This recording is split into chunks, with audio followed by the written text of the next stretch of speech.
Now let's move to Anambra elections. How prepared is INEC? As the Anambra governorship election moves closer, the chairman of the Independent National Electoral Commission, INEC, Mahmoud Yakubu, has assured Nigerians that the Anambra election will be conducted as scheduled and will be free of hitches. Mr. Yakubu gave this assurance while briefing the Senate Committee on INEC on its preparations ahead of the state elections and the 2019 general elections. The governorship elections in Anambra, which is slated to hold November 18th, will have 37 political parties contesting, and the commission will engage over 23,000 ad hoc staff. It's my pleasure to welcome the resident electoral commissioner for Anambra State, Mr. Nkwachuku Oji, who will be joining us from our studio in Abuja. Good morning, Mr. Oji. Good morning. Thank you for joining us. My pleasure. Can you tell us what arrangements you have made so far regarding the elections, which are taking place in about 2 weeks? Our arrangements have been wide-ranging. So at the moment, today, ongoing is the training of the supervisory presiding officers. So it is just part of one of those, the set of trainings we have been conducting since the last 2 weeks.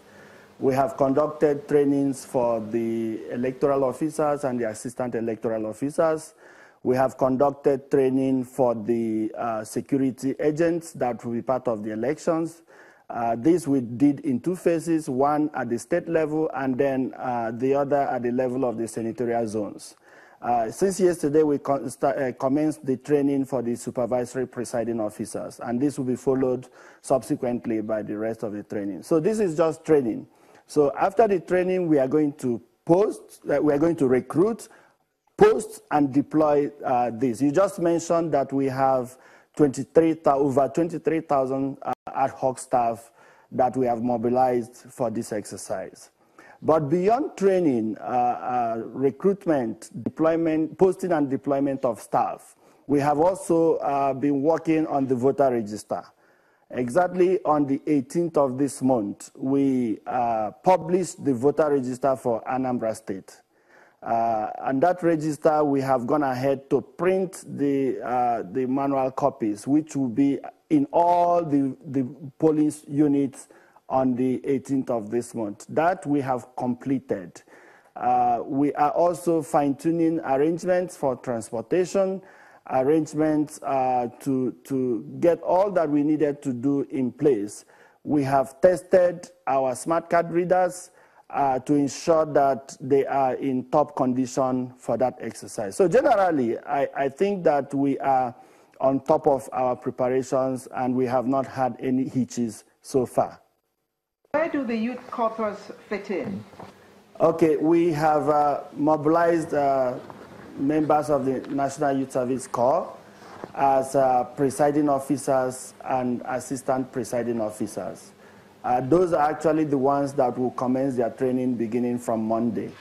So we are making up that number because we are not able to mobilize all the number of members of the National Youth Corps that we require. So in order to make up that number, we have looked towards the federal tertiary institutions in line with the INEC protocol. That's what we will normally do. So we have used this as presiding officers and assistant presiding officers. The register has closed, am I correct? Pardon? The register, the voters' register has closed. Yes. So about how many voters are you expecting to actually take part in these elections? We have in the register, like I said, we published the register on the 18th of October, and we have in that register about 2.1 million people. That's over 200,000 people, more than the number we had in the 2015 election. In 2015, it was about 1.9 million people. So we expect that these people will come out and vote. So these are the people that we are making arrangements for.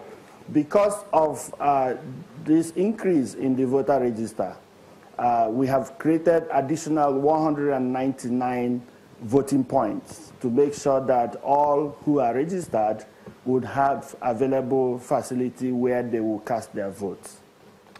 Okay, so if you have more than 200,000 more voters coming for that election, that means there have to be some other improvements you made to the card readers, if that's what's going to be used for the elections. So what improvements have you made? There's been an effort within the commission to carry out what they call enhancement, but this is not in the enhancement of the card reader. But unfortunately, that process will not be applied to the Anambra election because it has not been seen through yet. So we are basically going to rely on the same technology that we used for the 2015 election to run the Anambra election come November 18th. When you say you're going to rely on the same technology, does that mean you're not going to use the card readers for these elections in terms of verification and voting? Definitely, definitely. That was exactly the purpose. It was deployed in 2015, and we are going to make use of card reader for voter accreditation. We are going to also make, that's basically what it serves. So you appear in the polling unit, you present your PVC, that's a permanent voter's card, we verify the card, and then we authenticate you as a voter by screening your fingerprints. That's what we're using the card readers for. Part of the question I asked earlier had to do with the number of card readers. Have you increased the number? Because you have more voters now than you had in 2015. So how many card readers are you deploying?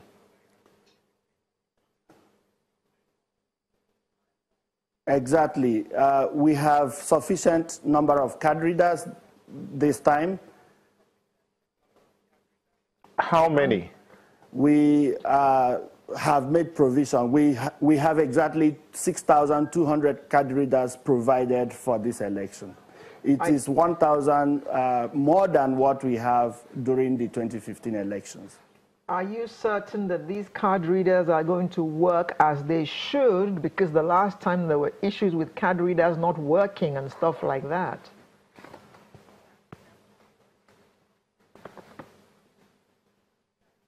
Yeah, this time what we have done is to avoid that situation.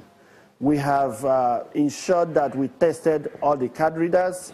By testing, what do I mean? We bring out the card readers, we put the batteries in them, power them on, make sure that it runs very well, and then ensure that test them with a permanent voter's card to ensure that they are efficient. We have done that for all of the 6,200 card readers we intend to deploy for the election.